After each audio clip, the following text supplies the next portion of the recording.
importante d'être ici cet après-midi pour souligner le recul du ministre Barrette par rapport à l'augmentation des frais qu'il avait anticipé imposer aux personnes qui résident dans des CHSLD.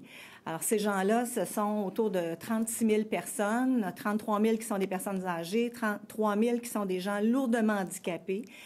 Et je voudrais, de façon assez dissimulée, à l'étude des crédits, j'ai fait ressortir une ligne dans des documents qui, normalement, là, on en a plusieurs autres de ces documents-là. On a l'équivalent d'à peu près 1200 pages de texte, mais il y a une ligne qui ne s'appelait pas augmentation des tarifs, qui s'appelait révision de 2,5 % au-delà de l'indexation annuelle de la contribution des adultes hébergés. Et on voit 10,4 millions de dollars à côté.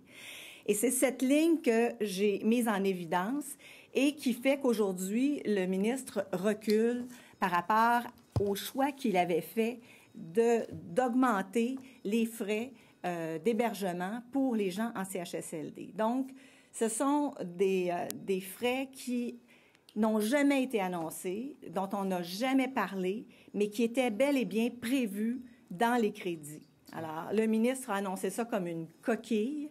Il n'a pas voulu nous donner l'information lors de l'étude des crédits, même si je l'ai relancé à 3 occasions. Et donc, on voit que par notre travail au Parti québécois, on a fait en sorte que le ministre recule sur cette décision qui était un non-sens à l'endroit des gens qui vivent en CHSLD. Et on n'abandonnera pas sur le fond des choses, parce que si le ministre a reculé là, sur les tarifs, s'il a entendu raison, s'il a découvert qu'on doit respecter ses engagements dans la vie, s'il a découvert que c'est pas le vérificateur général, c'est lui qui mène le ministère, il est temps maintenant, après qu'il ait découvert tout ça, qu'il s'attarde aux services dans nos établissements. Encore aujourd'hui, on apprend qu'une dame n'a pas eu de douche depuis 2 ans. 2 ans, faute de personnel suffisant. Tout le monde s'entend là, que c'est absolument inhumain. Alors, les centres d'hébergement et de soins de longue durée, ils ne sont toujours pas les milieux de vie de qualité que promettait en 2003 le ministre de la Santé, qui est devenu premier ministre depuis ce temps-là. Alors, il faut que ce gouvernement commence à livrer la marchandise. Et je vous dirais que dans ce dossier-là, on a réussi à coincer le ministre, à mettre en relief cette ligne, la seule ligne là, qui prévoyait cette récupération de 10,4 millions de dollars. On est encore préoccupé par rapport aux modulations. On va surveiller de très près de quelle façon cette modulation-là va être faite. Mais au moins, on est content de voir que les gens qui résident dans les CHSLD, ceux qui sont les plus vulnérables, ceux qui ont des petits revenus, sont protégés grâce à l'intervention que nous avons faite. Et nous allons continuer à être très vigilants.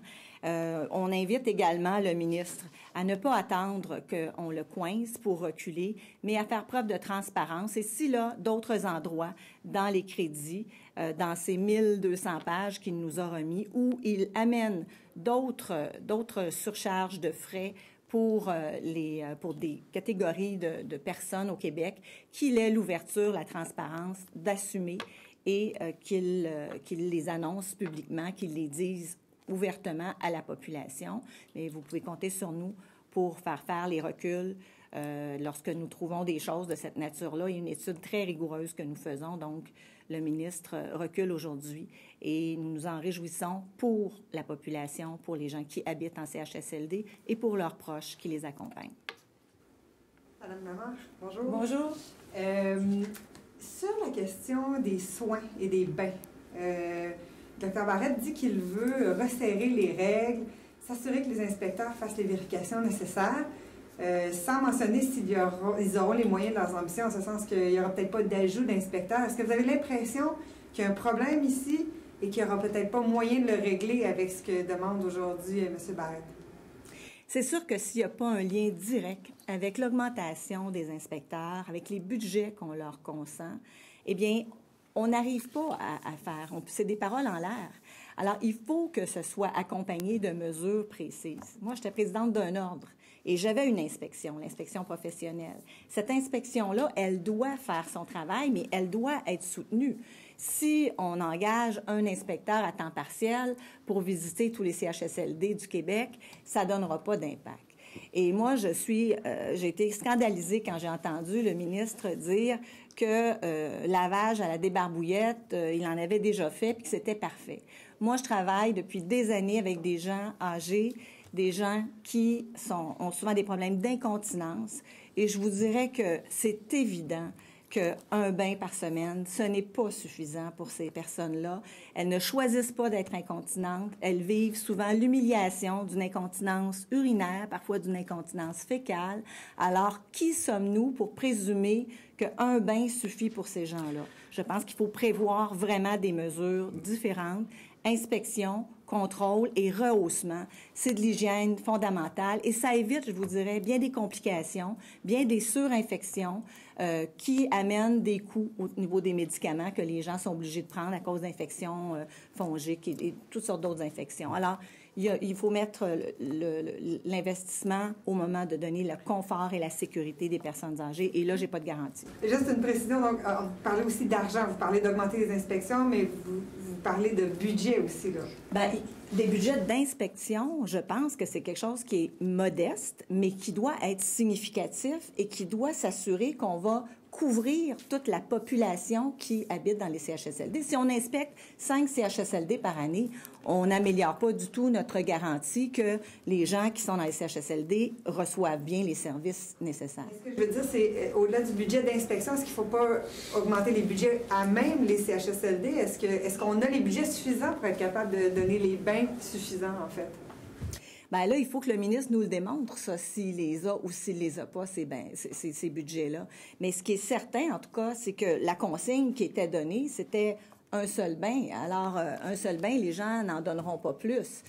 Et là, ce qu'on doit revoir, c'est l'ensemble des services. Il y a peut-être des gens pour qui il y a des mesures particulières qui doivent être prises, mais c'est sûr que sur l'hygiène puis l'alimentation, on s'entend pour dire que il faut donner des services essentiels. C'est le minimum. Il faut que ce soit garanti à nos personnes âgées et à nos personnes lourdement handicapées qui sont obligées de vivre dans des CHSLD. Je reviens à ce que je disais tantôt. Là. Dès 2003, le premier ministre actuel, qui était ministre de la Santé, a adopté une politique intitulée, je l'ai ici, là, « Un milieu de vie de qualité pour les personnes hébergées en CHSLD ».